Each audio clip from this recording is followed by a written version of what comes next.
I appreciate everyone being here today. It's been, I was bummed I missed yesterday. I was unfortunately stuck at work. I did say to Julia, I said, if it gives me a little bit of extra credit, we are in the midst, I work in Green Lake, Wisconsin, and we're in the midst of trying to pull together a producer-led watershed group, and we're like in the last throes of trying to get an application put together. So I said, if that makes my excuse a little bit better, I hope that works out.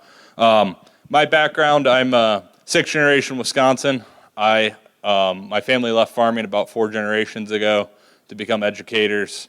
And so I've never farmed a day in my life, and my background is not in the biophysical sciences. I'm a human geographer, and what I'm interested in studying is how societal shifts interact with the landscape and how the landscape interacts with society and understanding that. And so how those realities in which we operate are constructed. And so being a Midwestern boy who always loved kind of hunting, fishing, hiking, biking, swimming, all throughout the upper Midwest, when I thought about conservation, I quickly realized I was talking about agriculture, and that's where I backed into doing agricultural work. It's fun seeing some familiar faces. I see Beth over here. Greg, I think, fled when he knew I was talking. He's around here somewhere. My first work on agriculture was actually in Joe Davies in Grant County, so it feels a little bit like a homecoming for me. So I've been doing this now for about 10 years, and I think these past couple years have been interesting, to say the least. And for a while, I think Jerry asked in the last session, how close are we to the edge? And I think one of the things they should probably tell you about getting a PhD is be careful how much you read, because knowledge is not always bliss. It can be terrifying. And the folks up here who said we're there, I would unfortunately agree. That the research on how our system is functioning from a water, from a biodiversity, from a soil health perspective, from a social perspective, it's not a pretty picture. And I don't want to be an alarmist. I have a lot of hope for the future. I'm not like those people who write op-eds for the New York Times and trash agriculture from their beachfront home in Miami. I live in Ripon, Wisconsin. I live in these places, and I believe we can change. And when I say we can change and we can transform the agricultural landscape to provide for our farms, provide for our water, provide for our food, provide for our communities, the common refrain I get is, "You poor young kid, you're so unrealistic." And as a social scientist, the word unrealistic, who identifies as a social constructivist, is like nails on chalkboards. I was like, unrealistic. The whole thing is a reality we have created. It's unrealistic because you've made it unrealistic. And so I'm a retired athlete as well. And if you tell me I can't do something, 10 times harder, I'm going to try to figure out how to do it. And that's what this speech, this talk here today, is kind of indicative of. Transformative change, it's not, it'd be nice. It's not, maybe we should do it. It is essential. Society needs it. I will show you a brief bit of the studies. I usually start these presentations with about 30 slides of studies showing why it's so essential. And my wife will say, "John, you can't bore them with an hour of peer-reviewed journal articles about why it's so out of control." I will then say, I've had this, it's unrealistic. I was just at a meeting. The day before, I had to tell a 10-year-old that they couldn't swim. I work for the Green Lake Association by day. We monitor beaches. I had to tell a 10-year-old that their birthday party had to close up shop because they can't swim in the water. The next day, I was meeting with the Wisconsin DNR, and they said, it's just going to be unrealistic for us to ever have clean water again. I don't buy it. Will it be easy? No. But it happens. And the idea that change is unrealistic is actually not based on the numbers. And I will show you that transformative change in the agricultural landscape is actually rather common. It is not unrealistic. And we actually have a decently good idea of how it happens. It is driven through multi-scalar processes. It's not driven by going farm by farm by farm and convincing every person to put in a cover crop and put in a no-till and then do this, and you got to just meet people where they're at. No, we've done it before. It's driven by, yes, partly meeting people where they're at, but also by policy shift. It's through paradigm shifts. It's through societal shifts. We've done it before. We can do it again. So transformative change is desperately needed. The science is clear. Water quality is declining. I've gone through this. Grassland bird habitat. Grassland birds are not going to be here much longer if we keep down this path. Climate resilience. We have to do something about when we get, Milwaukee just had, 11-inch rain? Those are coming. So we got to be resilient to that. And farms need to be profitable. I don't know. I have a buddy who applies agrochemicals by Blanchardville. He said his average corn farmer this year is making a negative $111 an acre. That doesn't seem very realistic for us to keep going down that path. And random acts of conservation won't be enough. I can go to every county in the state of Wisconsin and find some farmer who's amazing.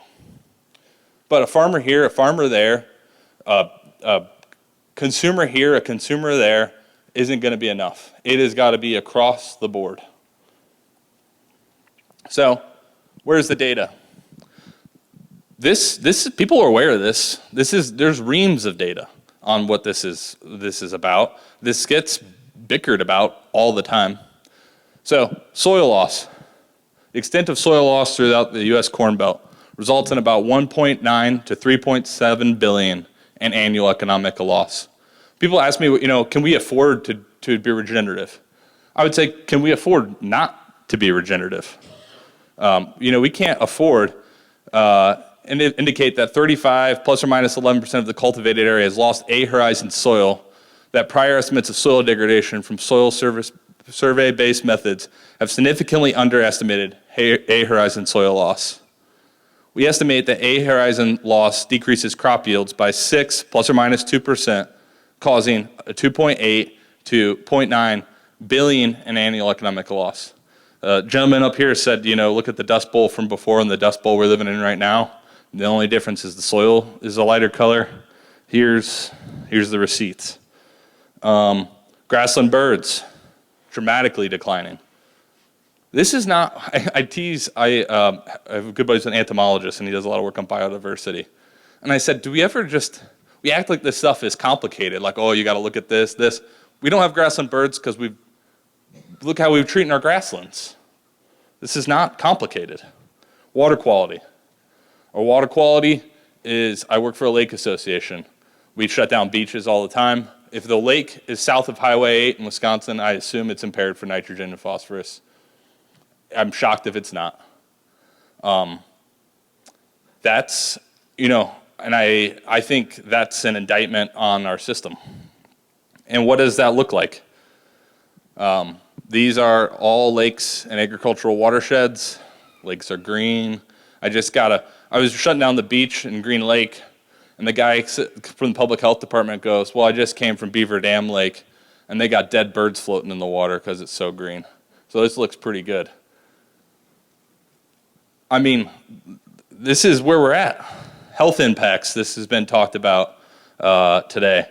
Our findings demonstrate an association between pesticide use and increased incidence of leukemia, non-Hodgkin's lymphoma, bladder, colon, lung, pancreatic, and all cancers combined that are comparable to smoking for some cancer types. Here's the map. See the dark blue area? I mean, what do we do in the dark blue area? Weed management. I feel like I'm stealing people's talks here. We've shown this. We act like herbicide resistance is this like, oh man, we got to figure this out. This is the most vexing thing. We know the answer. The problem is we don't like the answer. The answer is you can't grow two crops across a whole entire bioregion and expect to not have problems with out of control weeds. And so we just spray. We know the answer. The answer is diversity. If you diversified the systems, you wouldn't have these problems. Okay, I started doing this work. This is work from Joe Davies in Grant County.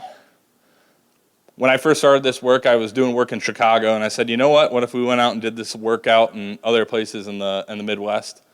And my first thought is, you know, if we kept farming this way, it must be that the farmers just love farming this way. They hate farming this way. They really do. Every interview script I ask, what do you like about farming? And they'll say, I love having my land.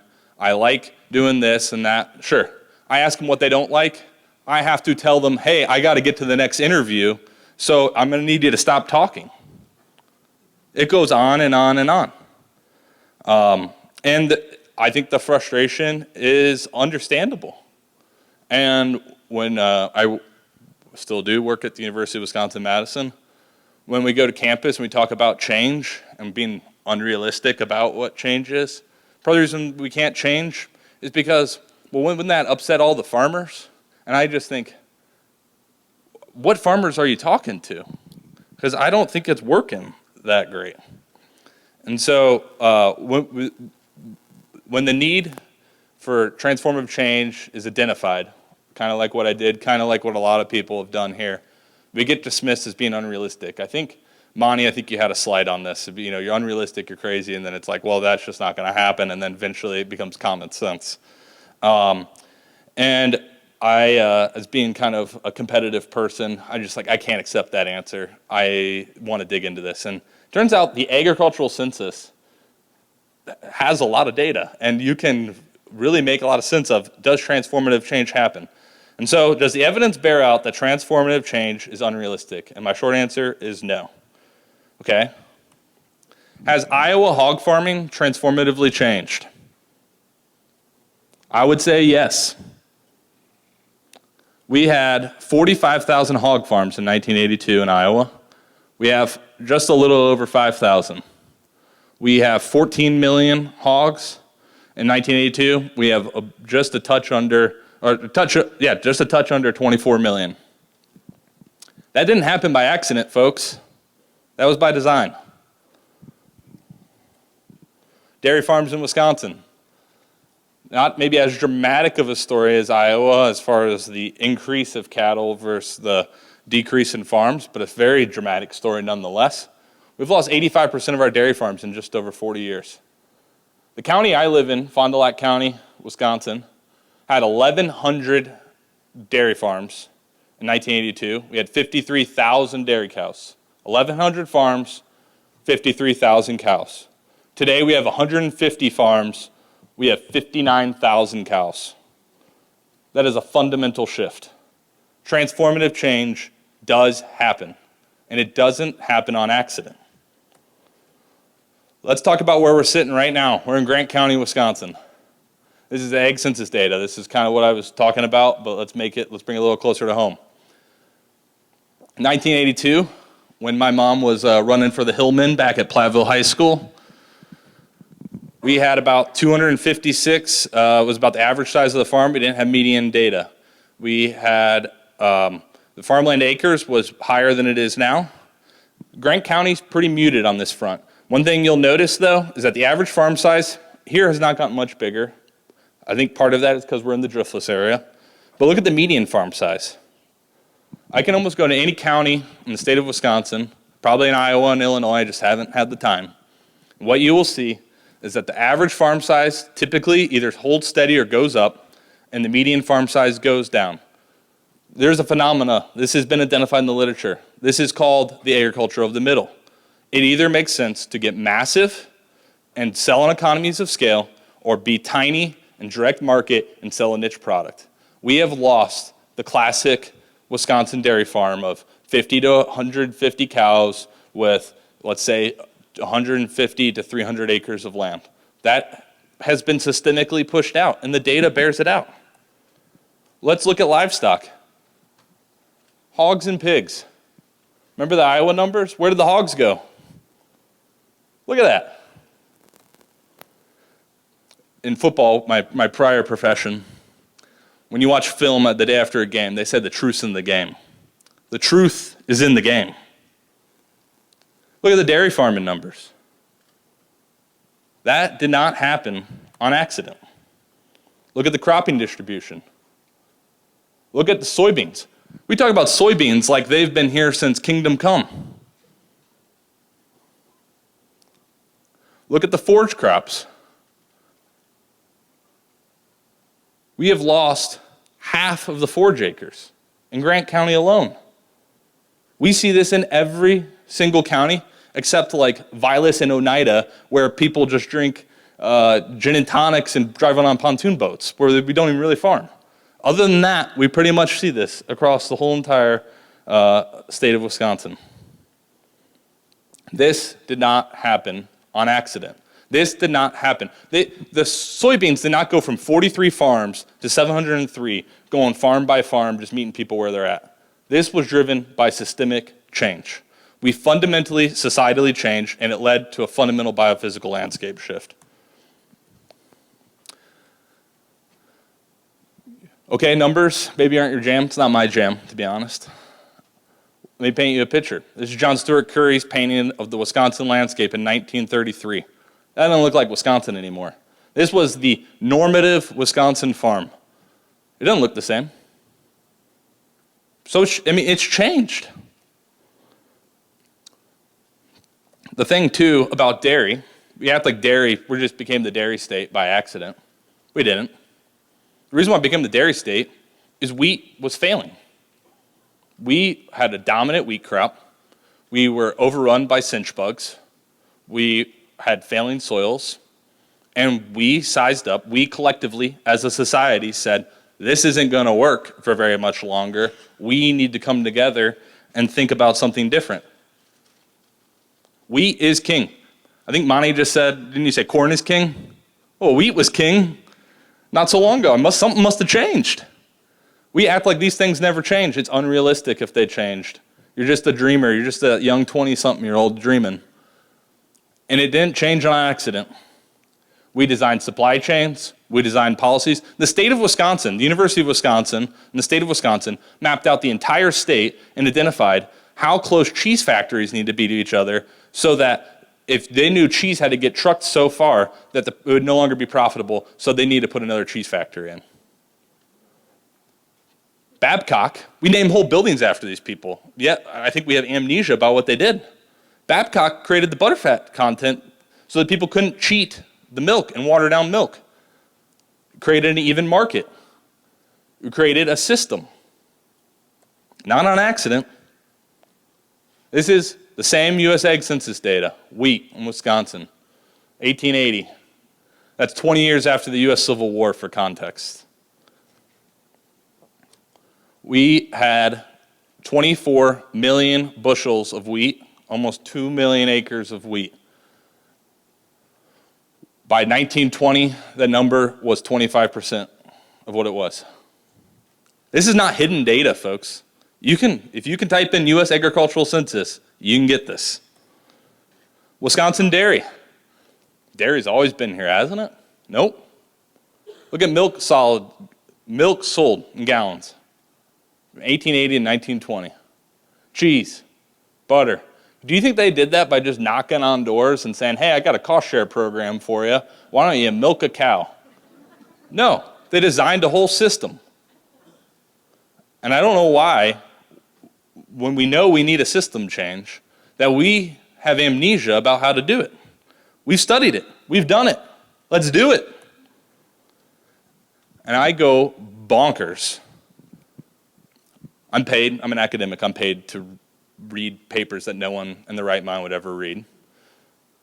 And you'll see things like, although profitable, this is about well-managed grazing, socially desirable and beneficial from the point of view from reduced greenhouse gas emissions, we predict that the pasture-based system will remain a niche system in the United States.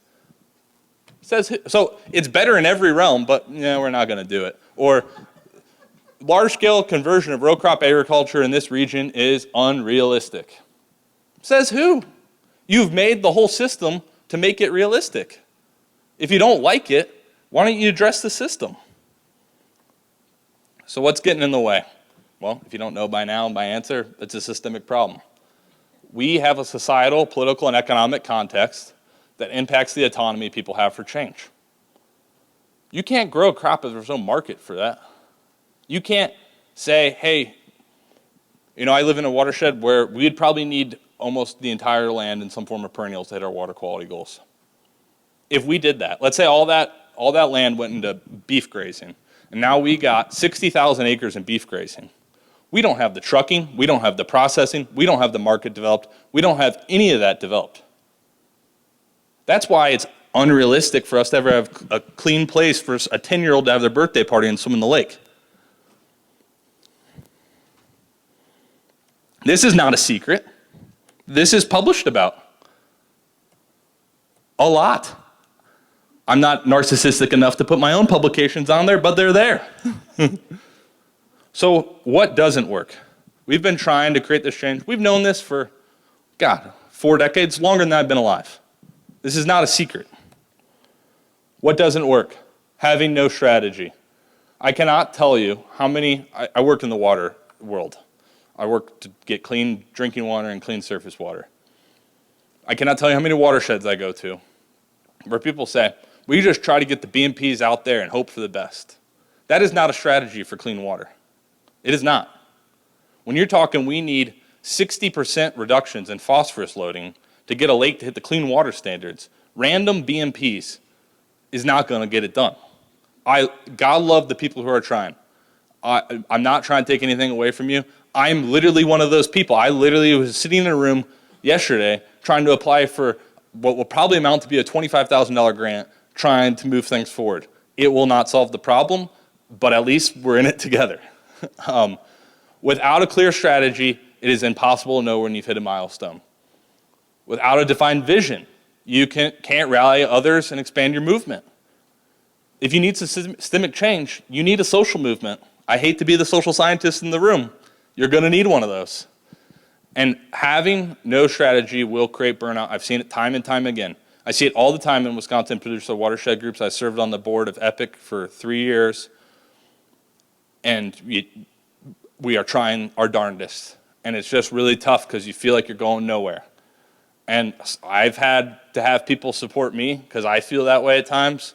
Others feel that way at times, and you're trying to pull each other along. That's, I think, actually one of the big values of something like a producer watershed group, something like what we're doing here today, because it can be a lonely feeling. And you talked about the perils from being a farmer direct marketing. It can be pretty perilous to be an academic saying this stuff. It can be pretty perilous to be a consumer thinking this way. I study how places are constructed, and they call it being in place or out of place. There are societal risks to being out of place. If you are here today, you are out of place. Addressing systemic problems with individual solutions. We go around, our biggest solution to this problem is we're going to cost share. We'll meet the farm, we'll do some education, we'll cost share. Okay, we do the cost share for 5 years, then the cost share is done, and then the program ends and the thing is ripped out. There's never a fundamental system shift. That's why I actually really appreciate the time that's been spent today to talk about people's humanity, people's conceptualization of it. What it means to be regenerative isn't I just slap some cover crops into the ground. It is a fundamental mindset shift. We also know this too. We know that just counting households of adoption is a terrible metric. Big landscape change is less about changing a person. It's more about working with people to change the systems we work within. Our agencies, our universities, our community groups need to recognize that there are power structures, there are social dynamics that influence the way our landscape is managed. We can act like they don't exist. We often do at the university, act like they don't exist. They do exist. And I've always found it interesting, as a human geographer, I get asked a lot to study farmers. I've sworn off farmer studies. I do community studies. It's indicative of where everyone's at. And who's to say that someone who's drinking water in Amherst Junction, Wisconsin, that's 8 times the safe drinking water standard, shouldn't have a say in how we farm?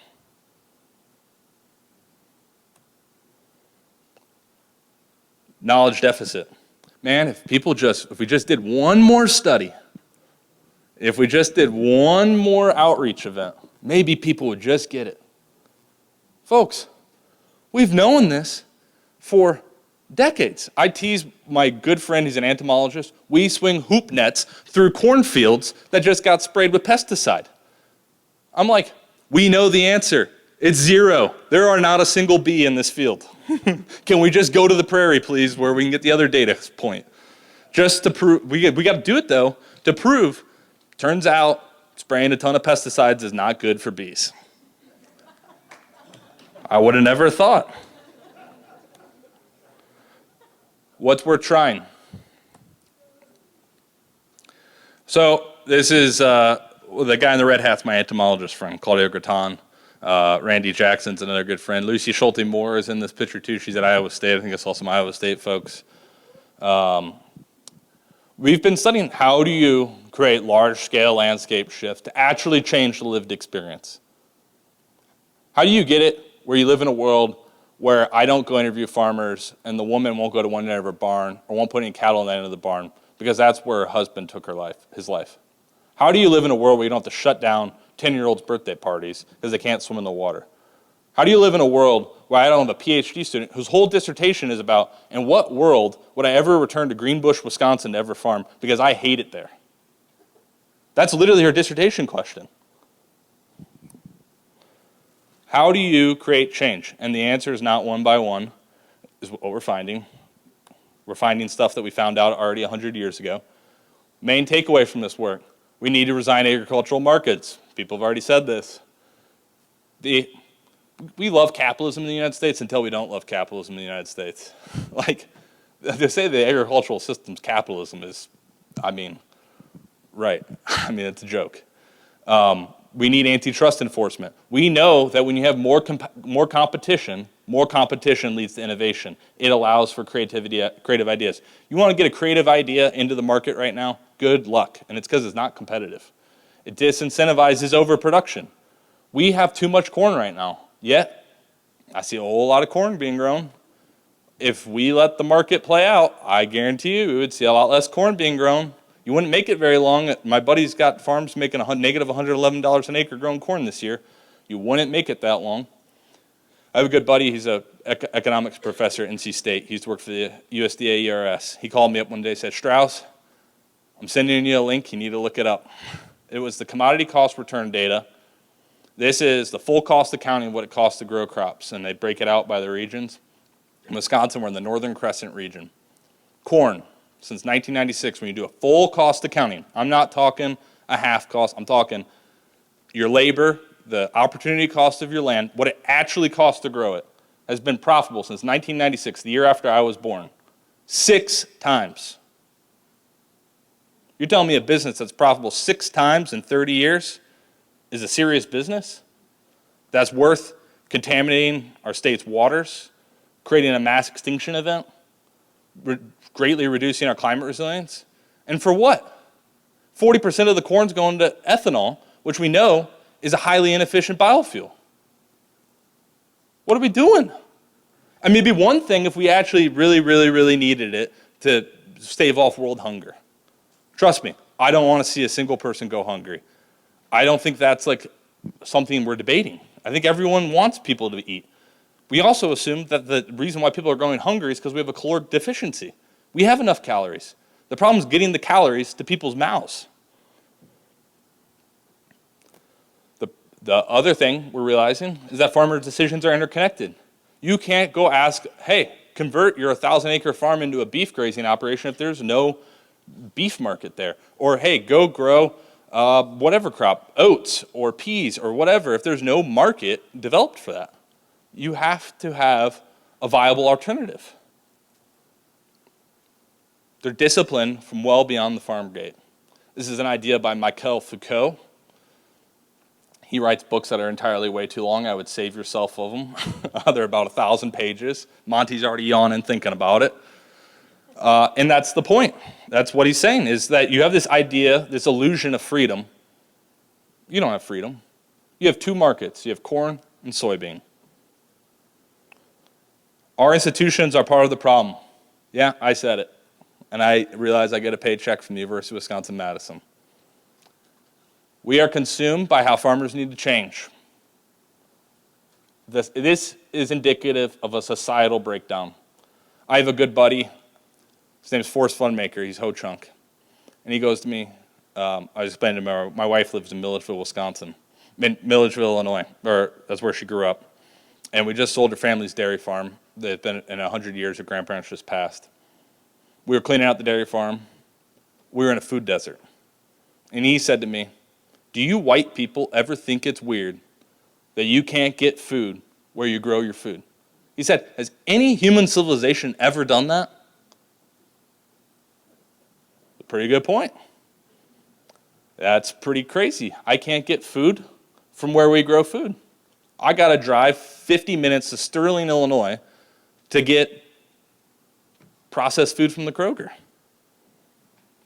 We can't address the challenges of the Anthropocene. The challenges I laid out, clean water, biodiversity, social well-being, these will not happen through random acts of conservation. They will not happen through random NRCS programs, cost sharing a cover crop there and a no-till there, and hey, don't say that because that might offend someone. It won't get it done. We're up against it. It's a time for bold action, and it's time to come together and think about it and make it happen. So the things we should have on the table. We cannot afford to look at the actual data and say, that just seems unrealistic. We can't do that. We can't afford it. We can't afford to dismiss the development of markets that support things like well-managed livestock grazing, the diversification of cropping rotations, and markets that reward farms. Monty's spot on. A farm should be making money off the ecosystem benefits, the marketing, and the crops they grow, and the story they're telling. We need to societally recognize the value of land management.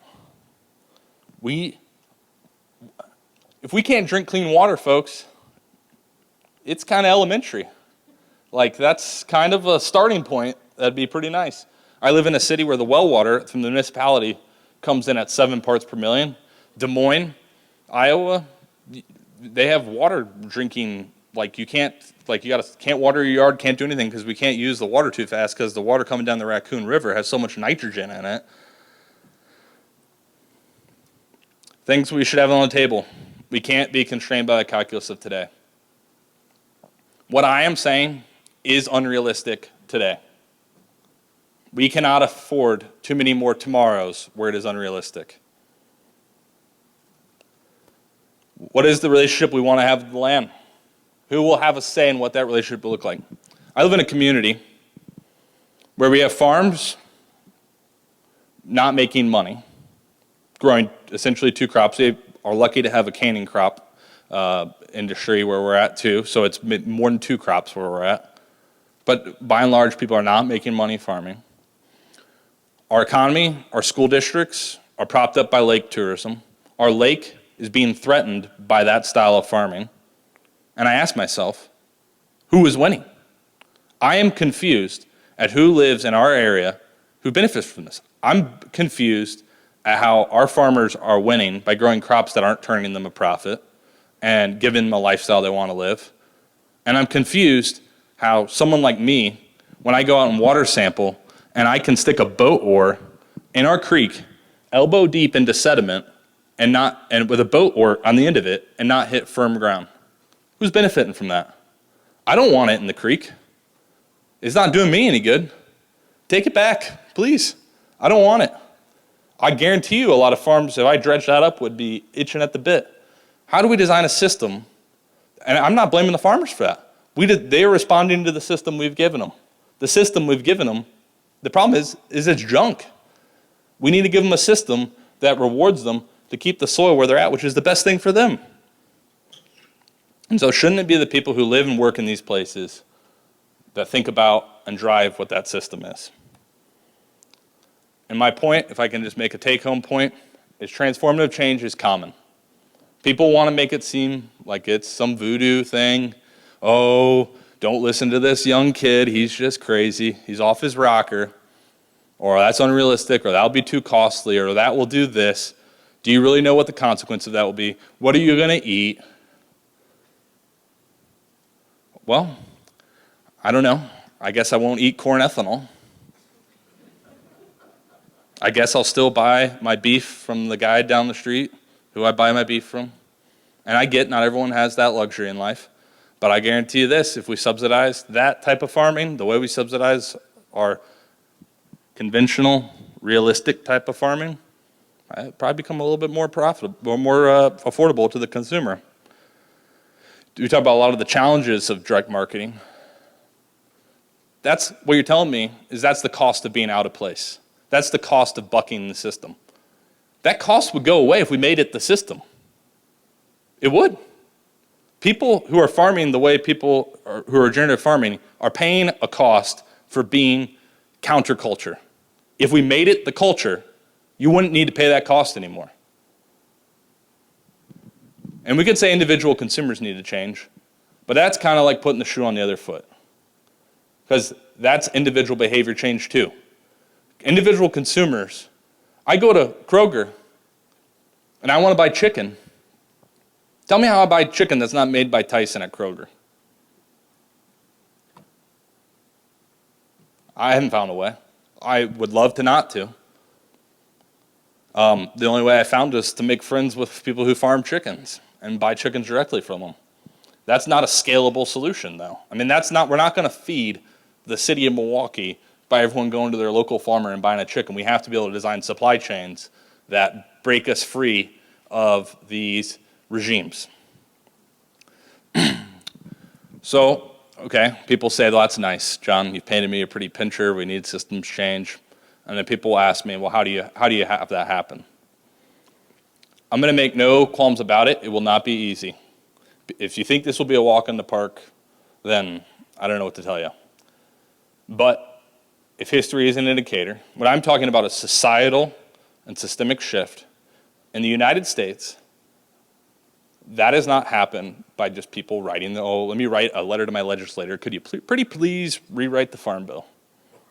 That goes, some staffer reads it and puts it in the trash can. We have never created large-scale policy shift in this country without a social movement that predated it. We didn't give women the right to vote in this country because we said, I think we should give these women the right to vote. That sounds like a good idea. No, they went out and marched. They went out and made a movement. They went out and told their story.